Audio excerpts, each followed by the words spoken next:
Hey everyone, this is my choice science investigation, and what I'm choosing to investigate is how Mentos and soda react with one another.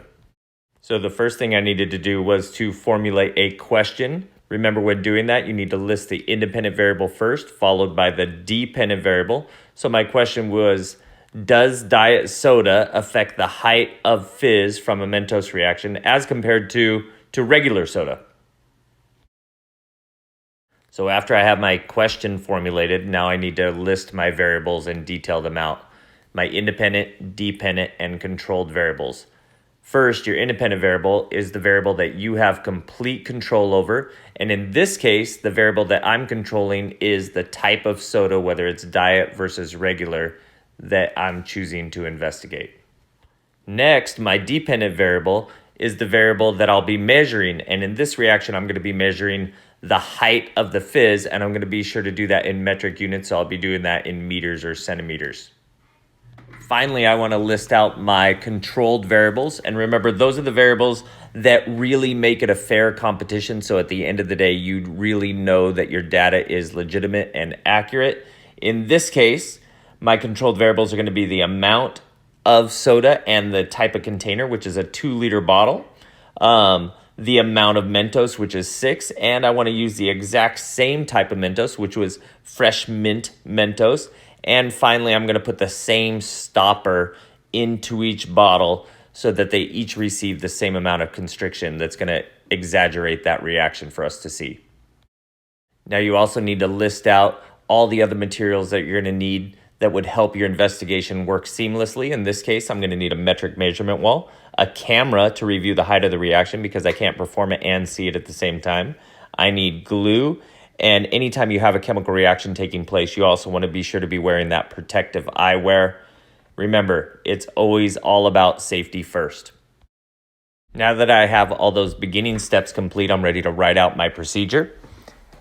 First step, I need to glue those Mentos into strings of 6. The number is really irrelevant as long as they're all the same. That's one of our controlled variables. I'm going to line up the 2-liter bottles against my measurement wall. I got Coke and Diet Coke in this case. I want to have somebody ready to video my reaction. And then I'm ready. I'm going to place the 6 tablets of Mentos into each soda simultaneously. I'm going to insert that rubber stopper. And the reason for the stopper is to constrict the hole at the top, so I really exaggerate the height of the reaction. After the reaction's complete, I want to stop the video, review the video for the height of the reaction, record that, and then this final step is kind of optional in this case. You can repeat it 3 times, but because materials might be limited in your household, repeating your investigation 3 times is optional.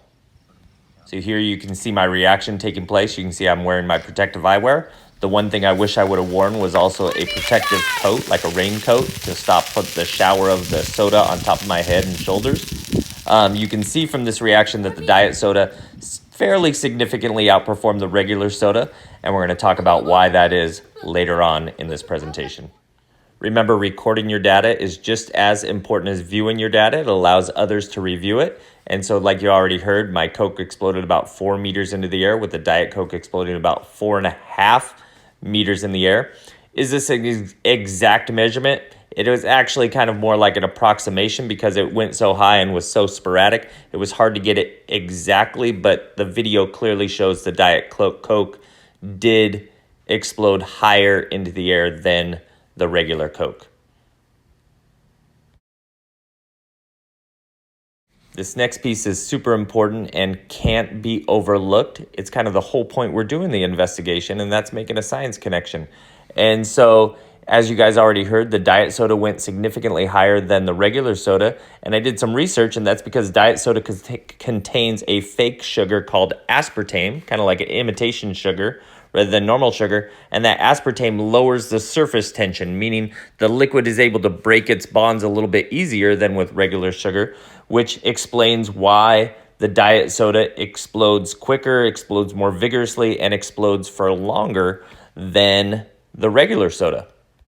And finally, we can't forget to reflect on our investigation and identify areas of improvement or things that we could have done better to make sure our results were a little bit more valid or credible or believable. And in my case, I know that I could have repeated my trials more times, repeated my investigation more times, and the more that I repeat it, the more accurate or valid my results would be. I also think I could have tested more varieties of soda to see if that would have affected my results, or maybe I'd found a sneaky soda like Mountain Dew that might have reacted fairly vigorously with the Mentos as well. So this is the end of my choice investigation. I hope you guys really enjoyed it. Hope you guys learned something, and I hope you guys have fun doing your own choice investigation at home. The one thing I will tell you, unfortunately, is that Mentos and soda are off the table, so I'm very sorry. You can always do it on your own, but it's just not something you can present in class. Thank you guys so much for your time, and have a great science investigation, and I hope to see them soon. Thanks so much.